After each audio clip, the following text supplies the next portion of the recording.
computer, or if I have a bin and a surface to put it on, I'll put the computer in the bin.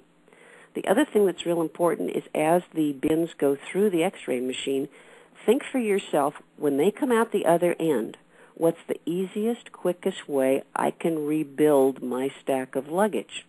If the first thing I need is my suitcase, then send that through first. And maybe the next thing is going to be your carry-on bag, and maybe the next thing or the last thing will be your computer. That way, when you reassemble all of your things on the other side of security, it's easy to do, and you're not waiting for something to come out so you can put the whole grouping together.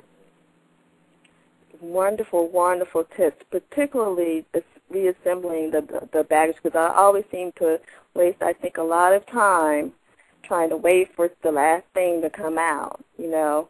So that is wonderful, wonderful advice. Yeah, I actually recommend people, if you can, wear shoes that you can slip on and off. Mm-hmm.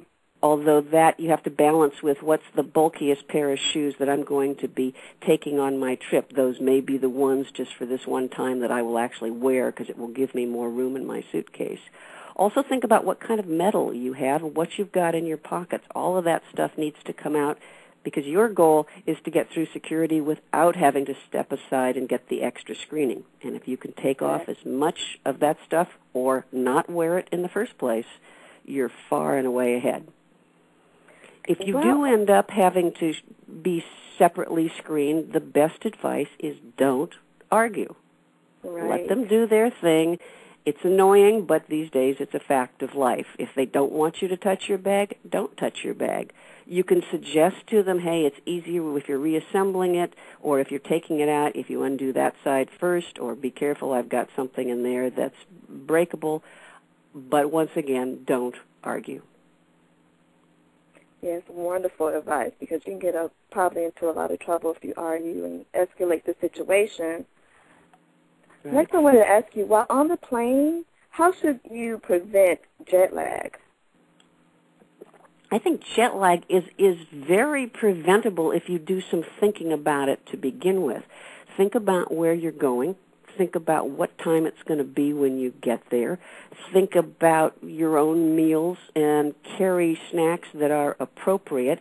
For example, I frequently have, when I fly for work, a very long last day. I will typically fly from Texas to California, go back to Texas, and when I'm done, I'll turn around and come back to California. So that makes for a very long day.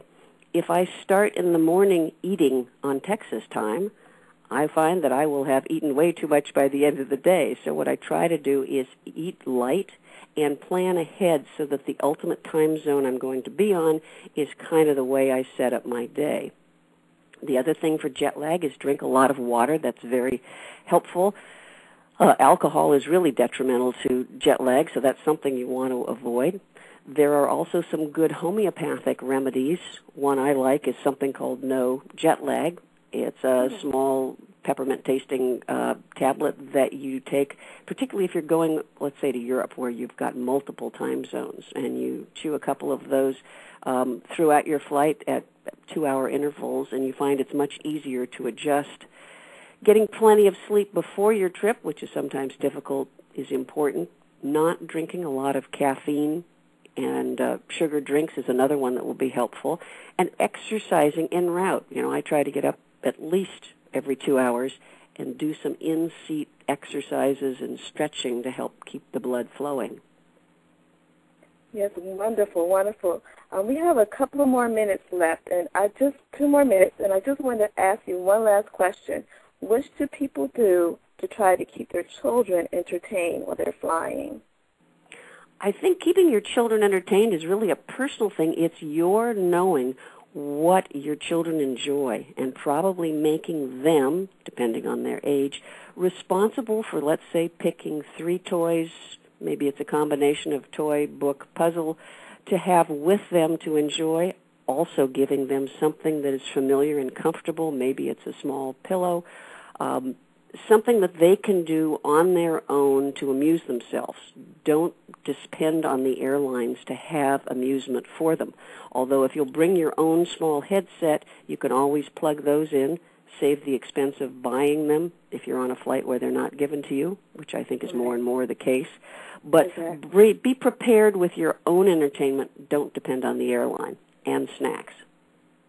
Well, definitely very, very good advice, and I really thank you for calling in and co-hosting this segment with me. It was a pleasure speaking with you, and I'm sure that all of our listeners will appreciate the tips and advice that you gave over from your experience in being both a pilot and also flying assistantly. Great, Claudine. Well, it's a pleasure being here, and let me just mention that my book, Flight Guide for Success, which is at flightguideforsuccess.com, is not only for pilots, but it's also, the advice works great for anybody in any field that they want to get into, how to have somebody help you and move you along quickly. Wonderful, wonderful. And I'd like to encourage everyone to also check out the book, because we can always use all the help that we can get when we are entering a new field, or even working through a field that we love. So, again, thank you very much for talking with me this morning. I really appreciate it, and I'm sure our listeners do as well. Listen to or visit www.vacation-tip.com for more vacation information. Thank you.